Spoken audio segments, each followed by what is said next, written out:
माता पिता कितना चुनाव करके विवाह करते हैं, लेकिन अगर कन्या के प्रारब्ध में दुख है तो संभ्रांत परिवार में जाने के बाद भी वह दुख भोगती है। और सामान्य परिवार में विवाह हो गया, अगर प्रारब्ध में सुख है तो उसके चरण पड़ते ही वहां दिन दूना रात चौगुना वृद्धि हो जाती है। हमारे जीवन में जो सुख दुख है उसमें कोई कारण नहीं है, हमारा प्रारब्ध कारण है। हमारे प्रारब्ध में सुख है तो हम जहाँ रहेंगे वहीं सुख भोग लेंगे, और प्रारब्ध में सुख नहीं है तो हम कहीं भी सुख भोग नहीं सकते हैं। समाज में माता पिता कितना चुनाव। आप लोग सुन सकते हैं महाराज जी ने अभी क्या बताया कि अगर किसी भी के जीवन में दुख हो या सुख आ रहा है तो वो उसके पूर्व जन्म के कर्मों और इस जन्म के मान लो जो कर्म होंगे उस हिसाब से उसके जीवन में सुख और दुख आते हैं। कोई किसी के सुख दुख का साथी नहीं है और न किसी की वजह से किसी को दुख मिलता है या सुख मिलता है। जो जिसके भाग्य में होगा और जो जिसके किस्मत में होगा वो उसे प्राप्त होगा।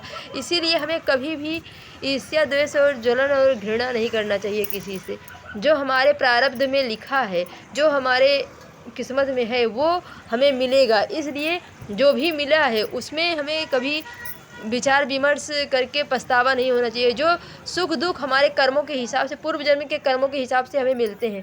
तो इसलिए आप कभी भी किसी से ये मत कहो कि हमें सुख मिल गया दुख मिल गया। जो मिला है आपके कर्मों से ही मिला है। इसलिए आप भगवान का भजन करिए और राम नाम जपिए, क्योंकि भगवान के भक्ति से सब कुछ बदला जा सकता है।